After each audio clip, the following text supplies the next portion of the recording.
শহীদ পরিবার ও জুলাই যোদ্ধাদের প্রতিনিধিত্ব করার জন্য একজন শহীদের মাকে মনোনীত করে সংসদে কথা বলার সুযোগ করে দেওয়ার জন্য। আমি ঢাকার সর্বকনিষ্ঠ শিশু শহীদ জাবির ইব্রাহিমের মা। 2024 সালের জুলাই বিপ্লবের জীবন দিয়েছেন শত শত মানুষ। রাষ্ট্রীয়ভাবে স্বীকৃত শহীদের সংখ্যা বর্তমানে 865 এবং আহত যোদ্ধার সংখ্যা 15,903 জন। এদের মধ্যে 43 জন সম্পূর্ণ দৃষ্টিশক্তি হারিয়েছেন এবং প্রায় 2000 আহত যোদ্ধা স্থায়ীভাবে পঙ্গুত্ব নিয়ে জীবনযাপন করছেন। মাননীয় স্পিকার, আমি নিজেও একজন শহীদ সন্তানের মা।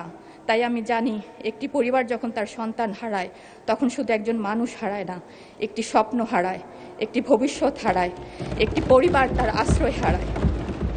তাই মাননীয় মন্ত্রীর কাছে আবেদন, জুলাই বিপ্লবের প্রায় 1400 শহীদের হত্যার বিচার খুবই ধীর গতিতে চলছে। বিচারকে ত্বরান্বিত করা হোক। সাথে সাথে অন্যান্য বিচার বহির্ভূত হত্যাকাণ্ড যেমন বিডিআর তথা পিলখানা হত্যাকাণ্ড, শাপলা চত্বর হত্যাকাণ্ড, সাগর রুনি এবং আমাদের হাদি হত্যার বিচার ত্বরান্বিত করা হোক।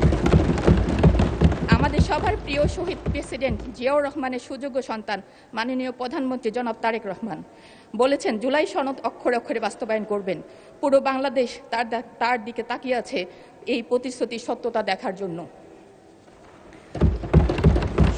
জাতিসংঘের হিসাব অনুযায়ী প্রায় 1400 শহীদ এর মধ্যে মাত্র 865 জন গ্যাজেটভুক্ত হয়েছে।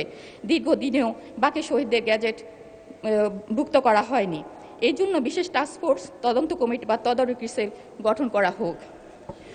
ডক্টর ইউনূস কর্তৃক প্রতিষ্ঠিত জুলাই বিপ্লবের শহীদ ও আহতদের সেবাদান কল্পে নির্মিত প্রতিষ্ঠান জুলাই ফাউন্ডেশনে আজ মৃত্যু পায়।